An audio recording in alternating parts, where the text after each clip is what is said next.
con la anuencia del señor decano de la Facultad de Humanidades, el doctor Augusto Bravo, y del organizador de este evento, Julio Cuevas, profesores, estudiantes, damos inicio a esta breve ponencia que trata sobre la investigación humanística, si bien en la Facultad de Humanidades de la UAS, pero es una reflexión sobre el estatus, de la investigación en República Dominicana desde la mirada de las humanidades. Y me ha parecido interesante que el doctor Cuevas haya señalado la cuestión del comentario de si la Facultad de Humanidades es una facultad donde fundamentalmente se hace, una reflexión teórica, porque uno de los puntos que yo voy a tocar es precisamente una cierta confusión que existe con respecto a lo que es la naturaleza de la investigación en humanidades. Hemos tenido, a lo largo de nuestra historia, mucha reflexión filosófica, reflexión literaria, pero realmente hemos tenido poca investigación humanística. Y bueno, en gran parte nosotros ahora nos encontramos en una etapa muy importante porque es una etapa, fundacional.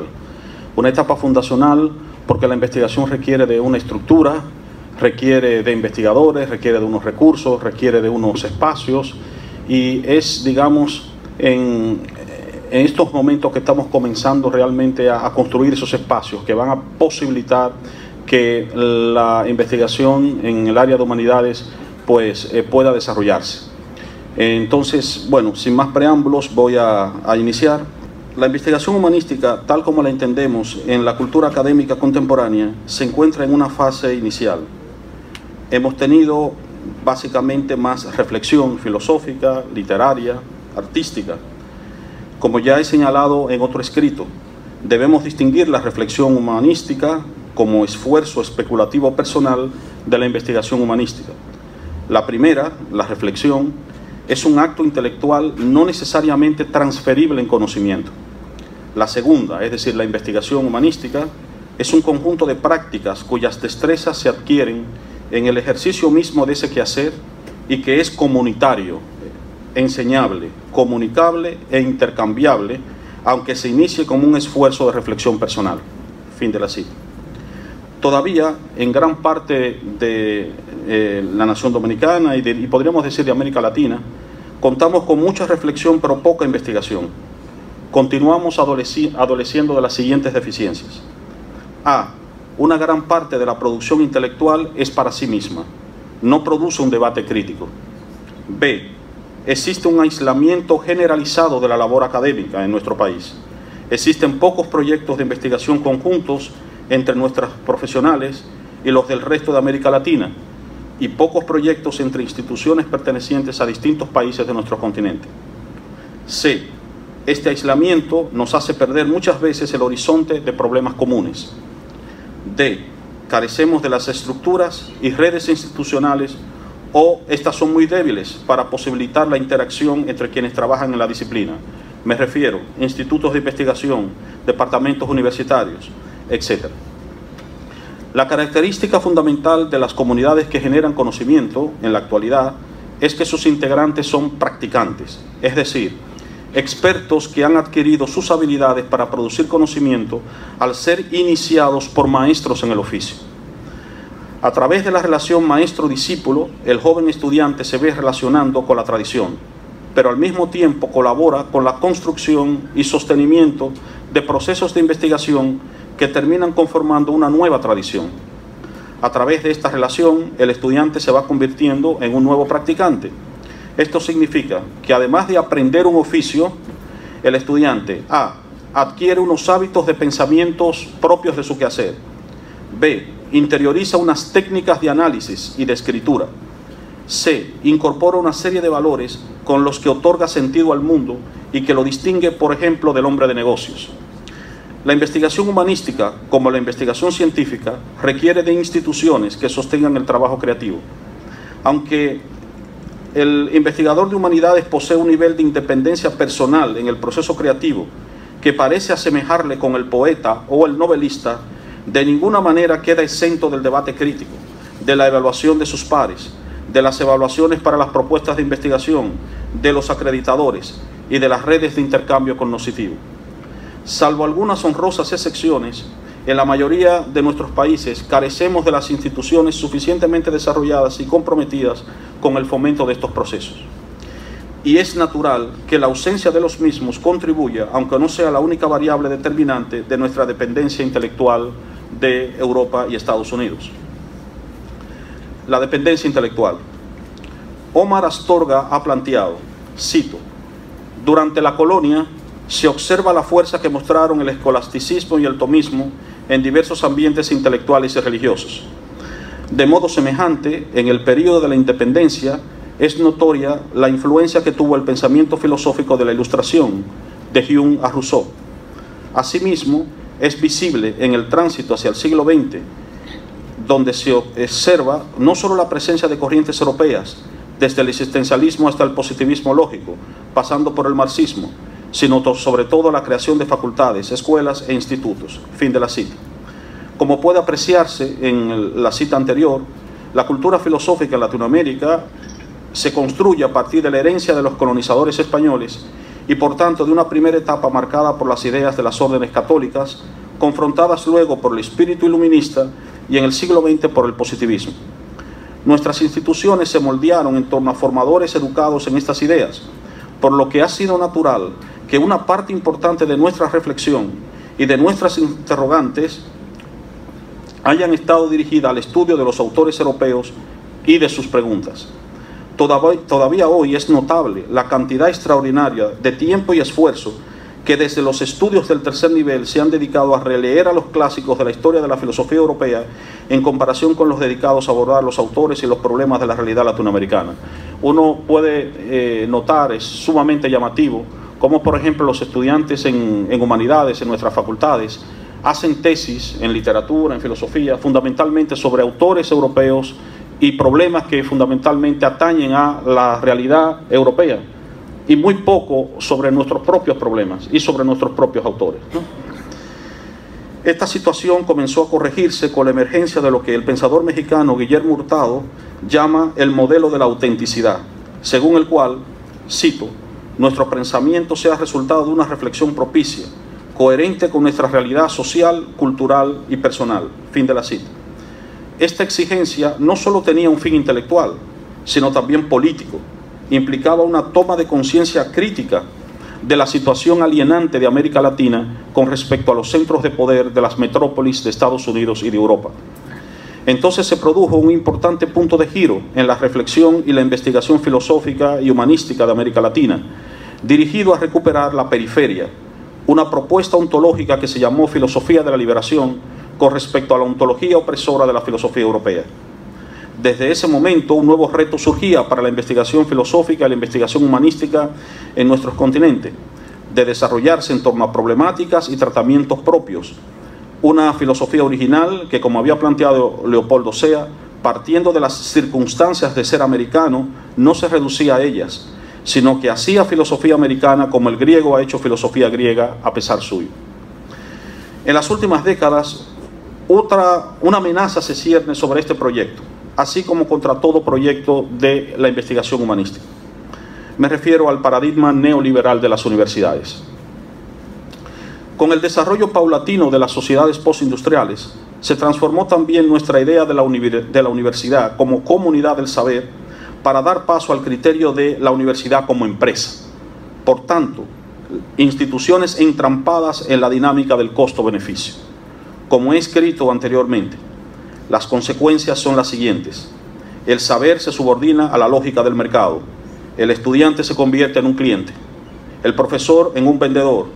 Se reproduce el sistema de creación y valorización de los grados en función de su utilidad para fomentar mano de obra barata. Se desvalorizan los saberes cuya función básica es la comprensión del mundo y el desarrollo de una actitud crítica. Por consiguiente, la investigación humanística se ve afectada porque no responde a los criterios de rentabilidad señalados. En algunos países no existen o se recortan los fondos para los concursos de investigación en humanidades. En el caso nuestro, por ejemplo, nosotros tenemos concursos de investigación, por ejemplo, para las áreas científico-técnicas, pero no hay concursos de investigación, por ejemplo, para las áreas de humanidades. Al mismo tiempo, los estudios humanísticos se juzgan con los mismos criterios e indicadores propios de las disciplinas tecnocientíficas. Esto produce una distorsión en la naturaleza de la investigación humanística, menos dependiente de las exigencias de los parámetros economicistas. Los investigadores profesionales se sienten cada vez más presionados por cumplir con indicadores y criterios de evaluación para las carreras académicas que no toman en cuenta las especificidades propias de las disciplinas humanísticas. Como el mantenimiento o el ascenso depende de cumplir con resultados que se miden desde esos criterios ajenos a las humanidades, el practicante de la misma no tiene el tiempo para investigaciones abstractas, sin utilidad, sin tasa de retorno. Superar este escollo es cada vez más imperioso, puesto que la investigación humanística en nuestro continente tiene hoy como gran reto comprender los cambios significativos de los que somos partícipes en los inicios del siglo XXI. La investigación humanística debe tomar distancia del estudio estéril de los autores.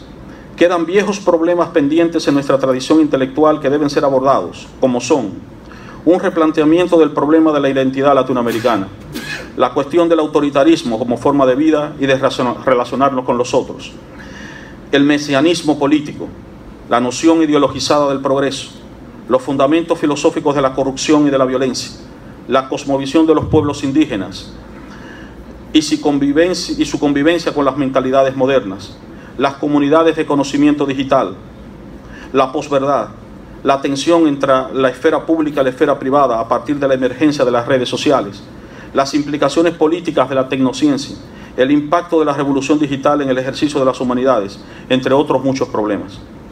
Estas interrogantes requieren de una mayor colaboración entre los colegas latinoamericanos, con colegas de otras localidades y de especialidades afines.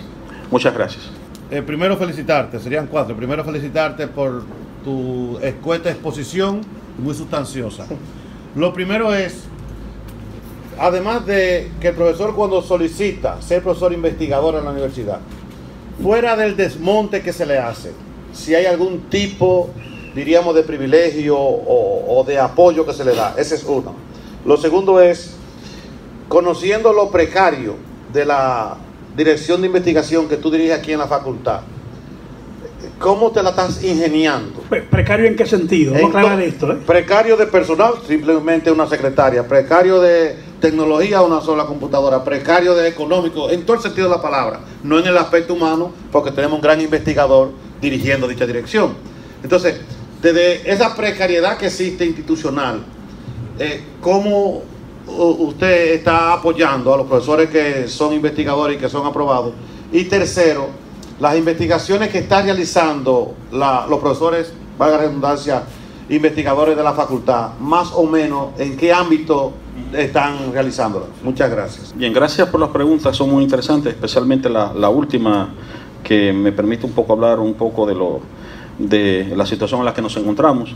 El primer punto se refiere a la cuestión de si los profesores investigadores tienen algún privilegio aparte del desmonte. Bueno, nosotros tenemos diferentes tipos de profesores investigadores contratados. Está el profesor contratado con el desmonte de la mitad de los créditos. Entonces básicamente su beneficio es ese desmonte que se le hace. El profesor específicamente de humanidades se ve perjudicado porque no puede accesar a un tipo de beneficio que tiene, por ejemplo, el profesor de ciencias o de ciencias de la salud, que es el concursar por el FONDOSIC, los proyectos de FONDOSIC. Entonces, donde él, aparte de ya su salario, tiene unos incentivos económicos si gana un proyecto de investigación. Los profesores de humanidades no pueden concursar sencillamente porque no hay concurso para los temas de las áreas humanísticas, ¿no? Hubo una promesa de un funcionario en una famosa jornada de que se iban a entregar, de que humanidades iba a ser integrada a los concursos de investigación, y seguimos esperando, ¿no? Seguimos esperando y empujando un poco para que sea integrada. También tenemos una modalidad de un profesor contratado, digamos, a tiempo completo, que es un profesor que fundamentalmente investiga. Entonces no tiene casi docencia, ese es otra modalidad. Entonces ese es un profesor que está exonerado totalmente de la docencia y básicamente su compromiso es investigar entonces y publicar, ¿no? Nosotros tenemos un caso muy destacado que es el de Roberto Casá, ¿no? Es uno de nuestros profesores investigadores. Roberto no da clases acá, pero tenemos aquí un profesor de méritos reconocidos que, bueno, publica a nombre de la UAS, ¿no? Entonces, el segundo punto, la situación de la precariedad. Quiero decirte que dentro de la precariedad yo soy un privilegiado. Yo soy un privilegiado porque yo por lo menos tengo mi oficina y mi secretaria. Hay directores de investigación que no tienen ni siquiera oficina, ni secretaria. Entonces, yo...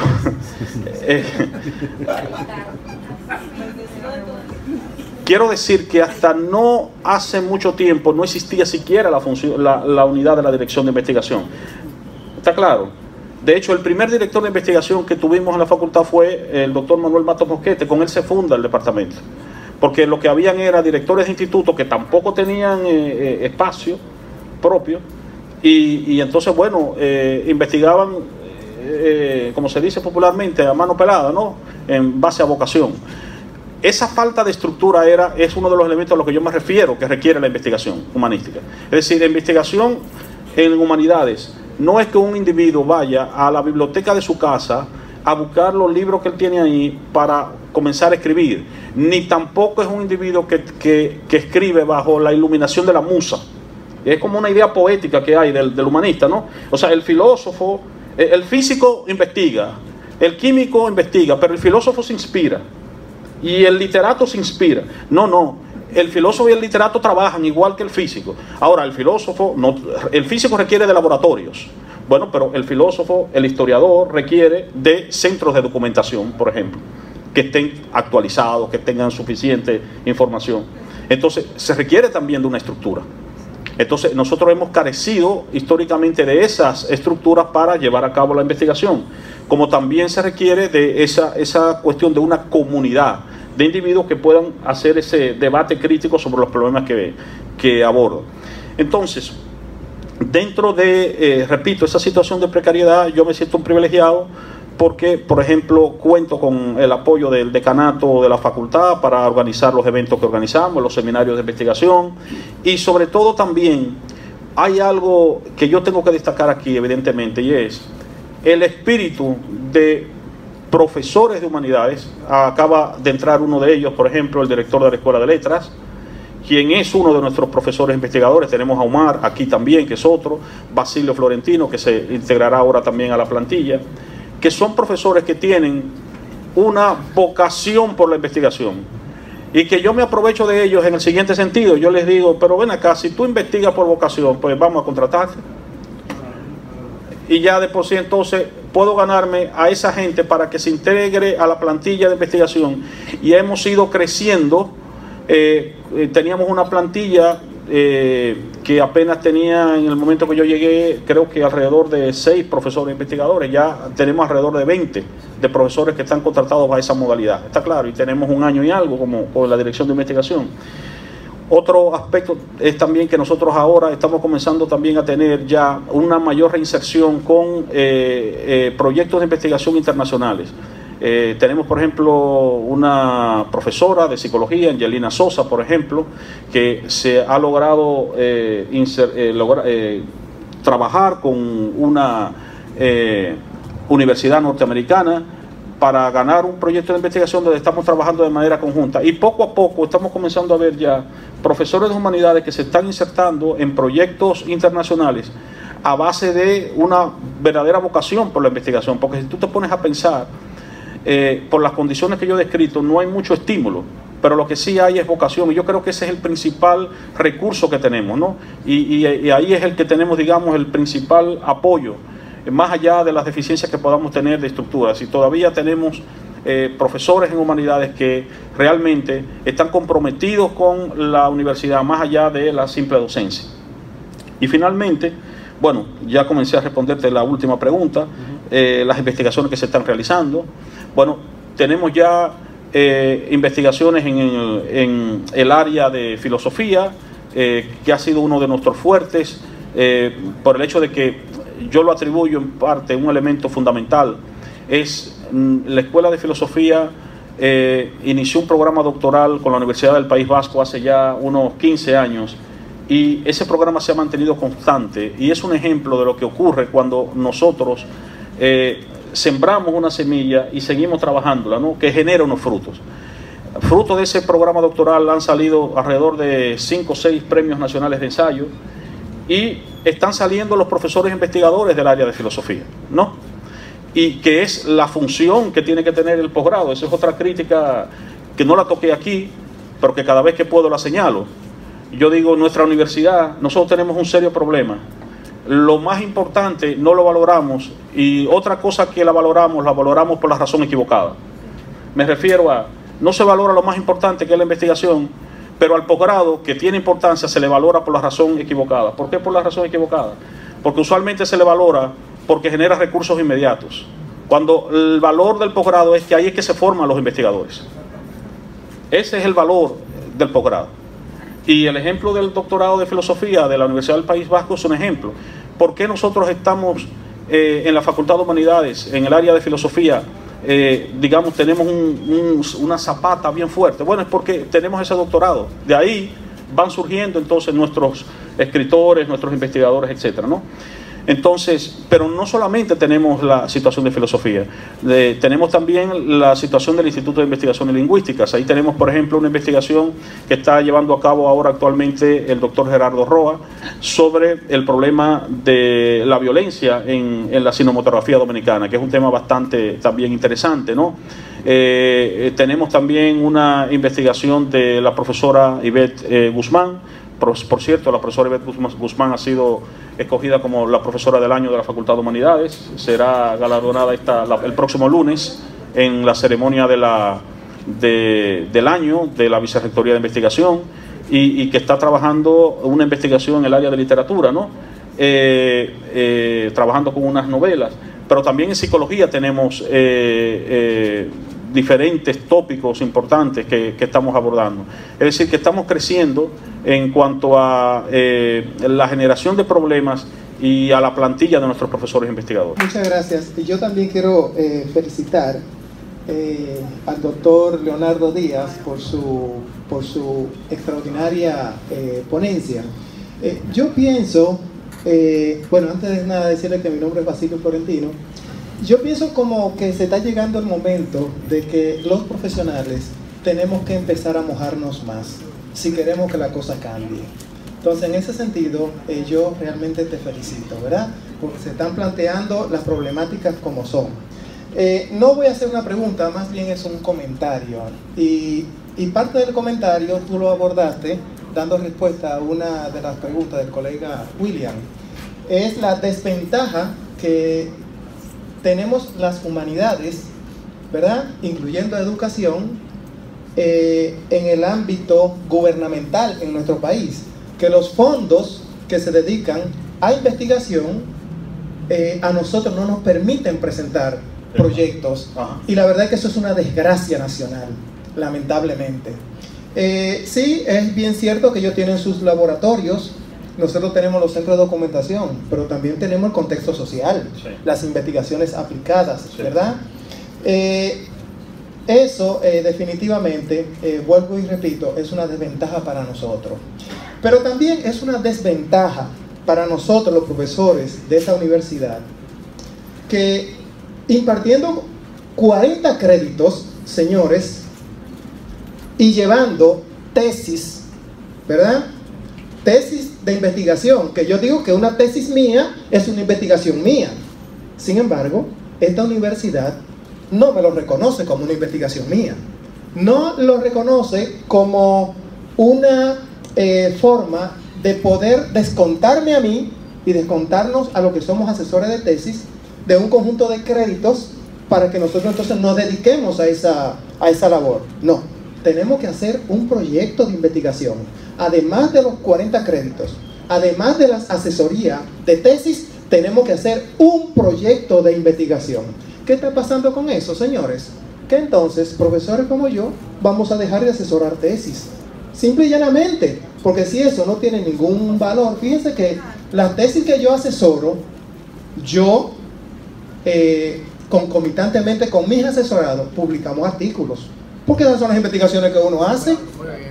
Yo les comentaba esta mañana a unos colegas, no sé si estaba Leonardo, que tengo un amigo de la Universidad de Valencia y en el 2015 nos encontramos en España. y él está enojadísimo.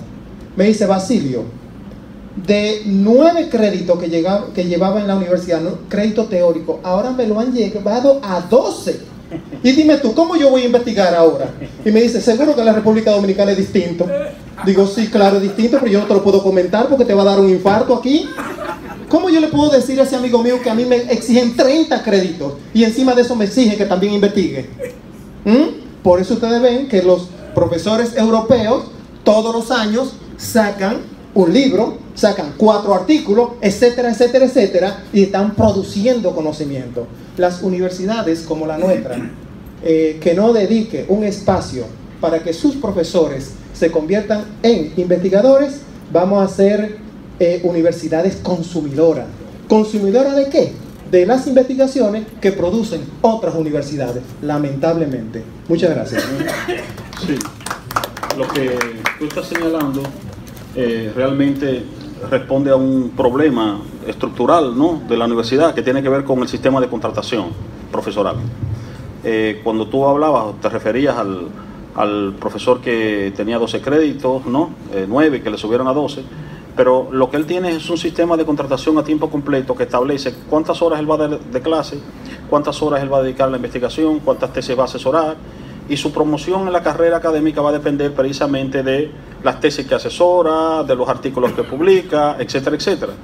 Entonces, evidentemente, eso es un problema que tenemos acá. Y yo he comentado aquí entre colegas el problema de que yo extrañaría por parte de los defensores de nuestros derechos profesorales, es decir, de nuestros sindicatos, que dentro de sus luchas no solo se redujeran a la cuestión del aumento salarial, sino del sistema de contratación profesoral.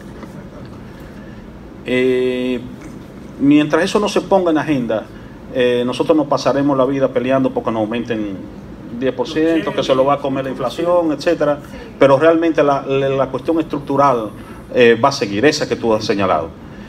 ¿Cómo nos contratan? ¿Por qué, por ejemplo, si yo asesoro una tesis eso no vale nada? Por ejemplo, ¿por qué razón mis clases de posgrado son como un extra, pero no me valen como crédito? ¿Está claro? ¿Por qué yo no puedo hacer carrera de posgrado, por ejemplo? Todos esos son problemas que realmente deberíamos discutirlos sobre la mesa. ¿Está claro? De que debería haber una carrera que no separe el posgrado del grado. ¿Está claro? Que de hecho, si ya tú tienes un doctorado, tú estés más concentrado en la docencia del posgrado y no en la de 011, porque es lo que yo siempre he dicho: si te doctoraste en filosofía para estar dando 011, pues es una subutilización, entiendo yo, del personal docente que estamos dando, ¿no? Digo yo, ¿no? Entonces, esos puntos que tú estás señalando tienen que ver con eso, con el sistema de contratación profesoral, ¿no? Buenas tardes, doctor. ¿Cuál es el Presente, por favor. Mi nombre es Elba Ortiz de Roa, pertenezco a la clase de Julio Cueva, letra 11. ¿Cuál es el factor que más influye a que la mayoría de los estudiantes se basen en su tesis en autores europeos? Y consejo para tesis a futuro. Es un tema complejo, lo toqué en la ponencia, ¿no? Cuando me refería al problema de nuestra colonización intelectual, el hecho de que desde los orígenes, digamos, de nuestras instituciones académicas, pues básicamente el núcleo de nuestra formación fue básicamente autores y problemas europeos. Entonces los programas de estudio se diseñaron de tal manera que se entendía que había una serie, o un conjunto, específicamente en humanidades estoy hablando, ¿no? Porque no puedo hablar evidentemente de ciencias, pero en el caso de humanidades, los planes de estudio, y es un fenómeno yo creo que muy común en América Latina, se diseñaron en función de lo que se entendían que eran un conjunto de problemas y autores que todo individuo competente en la disciplina tenía que dominar. Pero el parámetro era precisamente una concepción etnocentrista del mundo, es decir, una concepción desde Europa, poniendo a Europa como centro. Entonces, había una serie de autores que, por ejemplo, si usted estudiaba filosofía, entonces evidentemente usted tenía que estudiar filosofía griega, filosofía medieval, filosofía moderna, y claro, todos esos eran los grandes filósofos modernos. Pero la cuestión era que el área América Latina quedaba fuera de la historia, en esa mirada histórica. Entonces, mientras, por ejemplo, tal vez en el siglo XVI a un estudiante de América Latina se le estaba obligando, a un estudiante de filosofía se le estaba obligando a estudiar en el siglo XVI y el siglo XVII a Descartes, pero no se le estaba mostrando, por ejemplo, lo que estaba pasando de este lado del mundo, en el siglo XVI y en el siglo XVII, ¿no? Y eso era importante para entender por qué pensamos de la manera que pensamos y por qué abordamos los problemas que abordamos. Pero lo mismo pasa en literatura también. Es decir, por ejemplo, ¿cuántos, por ejemplo, escritores latinoamericanos de importancia, escritores dominicanos, por ejemplo, estudian los estudiantes de letras? La mayor parte son fundamentalmente autores europeos, ¿no? Fundamentalmente son europeos. Y en literatura es todavía más grave o más, digamos, condenable, porque la influencia de la literatura latinoamericana es mucho mayor, o sea, más reconocida que el caso de la filosofía. ¿Está claro? Entonces tú puedes tal vez entender que no estudiamos tantos filósofos latinoamericanos, pero por ejemplo, la gran narrativa latinoamericana, ¿no? Los grandes cuentistas latinoamericanos, ¿por qué no? ¿Está claro? Entonces es una cuestión a veces no también de baja autoestima. Pensamos que si estamos trabajando un autor nuestro es algo menor que estamos haciendo, que si estamos abordando un problema de nuestra realidad, como que la tesis no vale tanto, que tiene que ser que aborde los grandes problemas de la tradición de Europa. Entonces es una ideología en el fondo que nos permea y que nos hace ver el mundo de esa manera, ¿no? Y que nos hace seguir siendo intelectualmente dependientes, ¿no?